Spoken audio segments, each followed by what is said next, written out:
መላ የፊሊፒን ህዝብ የሚከተለው ፓስተር በኤፍቢአይ እየተፈለገ ይገኛል። ምክንያቱ ደግሞ ሴቶችን እየመለመለ ለአሜሪካ ገበያ እያቀረበ ስለሆነ ነው። የፖሊሶቹ ጥርጣሬ ይህ ነበር። ይህ ሰው እንግዲህ ስሙ አፖሎ ኪቦሎ ይባላል። ይህ ሰው እንግዲህ የቀድሞ የፊሊፒንስ ፕሬዝዳንት የግል ፓስተር እንደሆነም ይነገራል። ከማንቸስተር ዩናይትድ የኳስ መጫወቻ ስቴዲየም የበለጠ የጌታ ማምለኪያ ቦታም እንዳለው ይነገርለታል። ዩኒቨርስን ብለውም ይጠሩታል።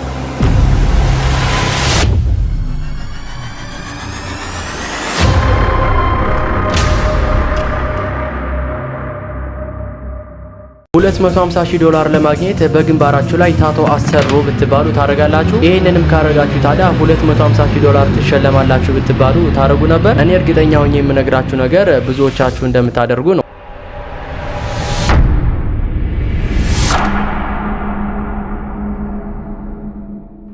ሰላም ጤና ይስጥልኝ ውድ ቤተሰቦቼ፣ ዛሬም እንደተለመደው በሌላ ዶክመንታሪ ቪዲዮ መጥቻለሁ።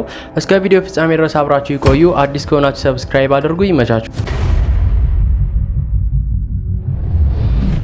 መላ የፊሊፒን ህዝብ የሚከተለው ፓስተር በኤፍቢአይ እየተፈለገ ይገኛል። ምክንያቱ ደግሞ ሴቶችን እየመለመለ ለአሜሪካ ገበያ እያቀረበ ስለሆነ ነው። የፖሊሶቹ ጥርጣሬ ይህ ነበር። ይህ ሰው እንግዲህ ስሙ አፖሎ ኪቦሎ ይባላል። ይህ ሰው እንግዲህ የቀድሞ የፊሊፒንስ ፕሬዝዳንት የግል ፓስተር እንደሆነም ይነገራል። ከማንቸስተር ዩናይትድ የኳስ መጫወቻ ስቴዲየም የበለጠ የጌታ ማምለኪያ ቦታም እንዳለው ይነገርለታል። ዩኒቨርስን ብለውም ይጠሩታል። ታዲያም እንግዲህ ሁሌም ይሄ ፓስተር አንድ ቃል ይናገር ነበረ።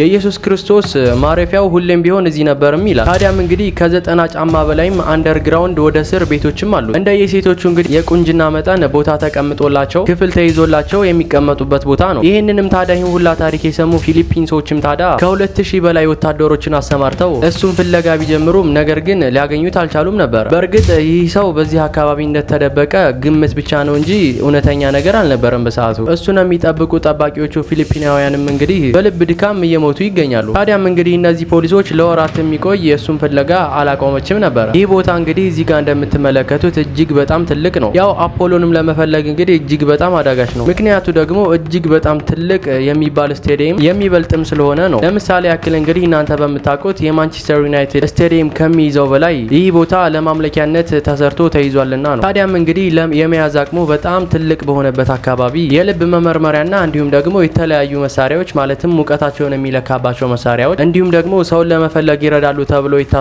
መሳሪያዎችን በጠቅላላ ይዘው የሚመጡ ይሄንን ሰው ሊያገኙት አልቻሉም። እጅግ በጣም ደግሞ ብዙዎቹን አጀብ ያስባልና የሚያስገርመው ነገር ደግሞ የቀድሞ የፊሊፒንስ ፕሬዝዳንት ይህንን ሰው በህይወት መቼም ቢሆን አታገኙትም ብለው መናገራቸው ነበር። ያው ምክንያቱ ደግሞ እኔ እሱን አምነዋለሁኝ፣ እሱ የጌታ ሰው ነው፣ ስለዚህ ይሄንን ነገር እሱ ጋር እንደዚህ አይነት ነገር አይሰራም፣ አታገኙትም፣ እባካችሁ አትልፉም ብለው ተናግረው ነበር። ነገር ግን የኤፍቢአይ ፖሊስ ለአሜሪካ ገበያ ሴቶችን እየመለመለ ለገበያ እያቀረበ ስለሆነ ለሴተኛ ዳሪነት የሚጋብዘው እሱና እሱ ብቻ ስለሆነ እንፈልገዋለን፣ ድርጊቱንም እናጋልጣለን የፖሊሶቹ ቃል ነበረ። ከዛም በኋላ እነዚህ ፖሊሶች እንግዲህ ፍለጋቸውን ቀጥለውበታል። ፊሊፒናውያንም እንግዲህ እሱን የሚጠሉ ሰዎች ይህን ፓስተር በመፈለግ ላይ ስራቸውን አድርገዋል። ይህ ሰው ግን ስራው የግራ ነበር። በዚህም አለበዚያ አሜሪካ ኤፍቢአይ ልካ በህይወትና በሞት መካከል ይህንን ፓስተር እፈልገዋለሁ፣ ብዙ ፊሊፒናውያንን እየሸጠ ያለው እሱ ነው አሉ። ምንም የጌታ ሰው አይደለም፣ አጭበርባሪ ነው ስትልም አሳወቀች። ብቻ ለማንኛውም ታሪኩንና ትክክለኛውን ነገር ባናቅም አጀብ ብዙዎቹን አጀብ አስብሎ ስለነበረ እኔም ወደ እናንተ አመጣው። ለማንኛውም ወደ ሁለተኛው ዶክመንታሪ ቪዲዮአችን እንላ።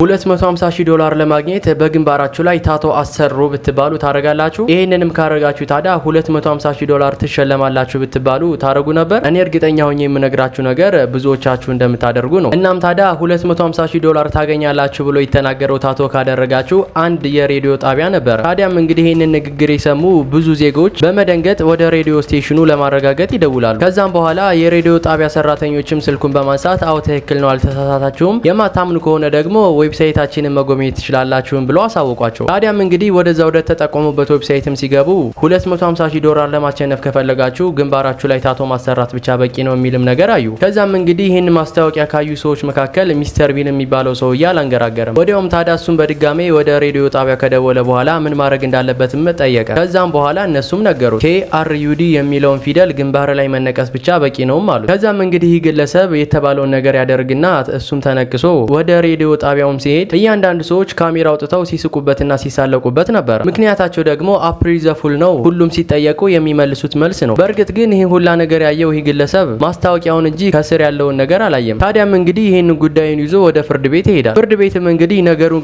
ግራ ቀኝ ካጣራም በኋላ ምን ማድረግ እንዳለበት ሲያከራክር ይቆያል። በእርግጥም እንግዲህ ዳኛው ያልተቀበሉት አንድ ነገር አለ። ታዲያም እንግዲህ ሲጣራ ይህ ግለሰብ ይህን ሁላ ተግባር ያደረገው የቤተሰቦችን ቤት ለማዳንና ለማዳን ብቻ ነበር። ከዛም ባሻገር ደግሞ ሬዲዮ ጣቢያ በትክክል ደውሎ እርግጠኛ መሆናቸውንም በስልክ ደውሎ አጣርቷል። በእርግጥ ግን ከዛ ከማስታወቂያው በታች እሱ ያላየው ትንሽ ሊንክ ነበረች። ከዛ በኋላ ዳኛውም እንግዲህ እቺ ሊንክ ለምን አላየህም ብሎ ይነግረዋል። ከዛም በኋላ የዚህ ግለሰብ መልስ ይሄ ነበረ፣ አይኔ ትናንሽ ነገሮችን ማየት አይችልም። ከዛም በኋላ ዳኛውም የተነገራቸውን ነገር ይቀበላሉ። ስለዚህም እንግዲህ የሬዲዮ አዘጋጆቹን እናንተ ያደረጋችሁት ይሄን ነገር ለምንድን ነበርም ተብሎ ይጠይቃሉ። ከዛ በኋላ እነሱም አፕሪል ዘ ፉል ለመሳቅ ያክል ነው ብለው ተናገሩ። ከዛም በኋላ እነሱ እንደዚህ ብሎ ቢያስረዱም ዳኛው ግን ግራ ቀኙን ካየም በኋላ $250,000 ይገባዋል፣ ስለዚህ መክፈል አለባችሁ። $250,000 ደግሞ አንተ ላጣኸውና ለተሳቀብህ ለተሰቃየህበት ነገር ላንተ ይገባሃልም ሲል ፍርድ ቤት ይወስንለታል። ከዛም በኋላ እንግዲህ የሁላ ነገር ሳይበቃ ከተጠየቁትም ብር በተጨማሪ $10,000 ወደፊት የምትታከምበት ብሎ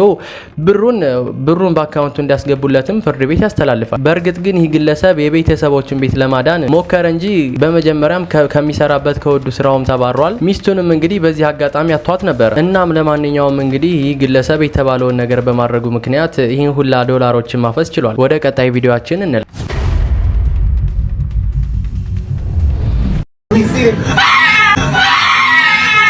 ይህ ጩኸት እንግዲህ የምትመለከቱት የአንድ ቀና ነርስ ጩኸት እንጂ ተደብቃ አስደንግጣት አይደለም። አሊያም ደግሞ በሆስፒታል ውስጥ የተከሰተ ነገር ኑሮ አይደለም። ይኸውላችሁ ቤተሰቦች ነገሩ እንዲህ ነው። ይህች ወጣት እንግዲህ ቤሊ ትባላል። የ17 ዓመት ልጅ ታዳጊ ነች። በትምህርት ቤት ውስጥ ደግሞ ትምህርት ቤቱ የሚያሳትፋቸውን ስፖርት የጂምናዚየም ስፖርቷን ትከታተላለች። ታዲያም እንግዲህ ከአባቷ ኤሪክ ጋር እንደተለመደው ለመዝናናት እየወጡ ሳሉ ጂምናስቲክ ልምምዷን ከአባቷ ጋር አብራ መፈጸም የጀመረችው። ነገር ግን እስከዛሬ እንደሚያደርጉት ከዚህ በፊት እንደሚያደርጉት የተሳካ አልነበረላቸው። ከአባቷ አናት ላይ ቀጥታ ወደ ታች ትምዘገዘጋለች። በዚህም ታዲያ የወደቀችበት አወዳደቅ እጅግ ክፉኛም ነበር። ታዲያም እንግዲህ ያው አባት በመደናገጥ ዝም ብላ የወደቀችውን ልጅ በማገላበጥ በመደንገጥ ሰዎችን ሰብስቦ ወደ ሆስፒታልን ቢወስዳትም አንድ የሚያሳዝንን ነገር ለአባት ተነገረው። ከዚህ በኋላ እንግዲህ ለልጅ ቆሞ የመሄድም ሆነ የመዳን አቅሟ እጅግ በጣም የመነመነም ነው ሲሉ በሀዘን የተሞላበት ንግግር ነገሩት ለአባትየው። በዚህም ታዲያ ዶክተሮችም ሲያስረዱት እንግዲህ ከዚህ በኋላ ቆማ የመሄድ እድሏ 5% ብቻ ነው ብለው ነገሩት። አባትም እንግዲህ ቅንጭላቱን እየመታው እየተጸጸተ ይህን ሁላ ነገሩን ይዞ ወደ ቤት ተመለሰ። ያው ልጅን ግን ሆስፒታል እዛው መታከም ስለነበረባት እዛው ሆስፒታል ውስጥ ትቷት ይሄዳል። እናም ታዲያ እዚህ በስክሪኑ ላይ የምትመለከቷት ይቺ ነርስ ይቺ ልጅ ለማስታመም ተብላ እዛ የተመደበች ነርስ ነበረች። ታዲያም እንግዲህ ይቺ ነርስ ልጅቱ በጣም የምትወዳትም ነርስ ነበረች። 11 ቀን ሙሉ እንግዲህ ምንም አይነት ለውጥ አልነበረውም። 11 ቀን በኋላ ግን በሚገርም ሁኔታ እግሯ መንቀሳቀስን ይጀምራል። በአጋጣሚ እንግዲህ ይቺ በስክሪኑ ላይ የምትመለከቷት ይቺ ነርስ ለእረፍት ትወጣለች። ከዛም በኋላ እንግዲህ ሌሎች ነርሶችና ዶክተሮች ለዚች ልጅ ይመደቡላታል። ታዲያም እንግዲህ እዚህ የተመደቡት ነርሶች ይቺ ልጅ ወደ ቁሞናዋ ለመመለስ እጅግ በጣም ብዙ የሚባሉ ጥረቶችን ያደርጋሉ። ታዲያም እንግዲህ እነዚህ የዶክተሮች ጥረታቸውም አልከሸፈም። በዚህ መልኩ እንግዲህ መቆሟን ለማሳየት እጅግ በጣም ስትወዳት የነበረችውና ተስፋ ስትሰጣት የነበረችውን ነርስ በዚህ መልኩ ሰርፕራይዝ ታደርጋታለች። ነርሷ እንግዲህ ከልቧ ተወዳትና ከልቧ ታገለግላትም ስለነበረ በዚህ መልኩ እንግዲህ ሆስፒታል ውስጥ ሕይወቷን ታቀልጠዋለች። እናም እንግዲህ በህይወታችሁ ቀና የሚባሉ ሰዎች ካጋጠሟችሁ እንደዚህ ነውና እነዚህ ቀና የሚባሉ ሰዎች በእርግጥ በየትኛው አጋጣሚ በየትኛው ሁኔታ እንደሚያጋጥሙን አናቅም። አንዳንዴ ታመን ስንሄድ ሆስፒታል፣ አንዳንዴ ደግሞ ተጣልተን ስንሄድ ፍርድ ቤት እና የሚሆነው ነገር አይታወቅም። ለማንኛውም በየትኛውም የህይወት ክፍላችሁ ቢሆን እንደዚህ አይነት ጥሩና ቀና ልብ ያለው አመለካከት ያለው ሰው ወደ እናንተ ይቅረብ ለማለት እፈልጋለሁ። ውዶች የዛሬ ፕሮግራማችን ይሄን ይመስል ነበር። እንደወደዳችሁት አልጠራጠርም። በቀጣይ ባህሪ ቪዲዮ እንገናኛለን። እስከዛ ድረስ አሪፍ ጊዜ ተመኘው።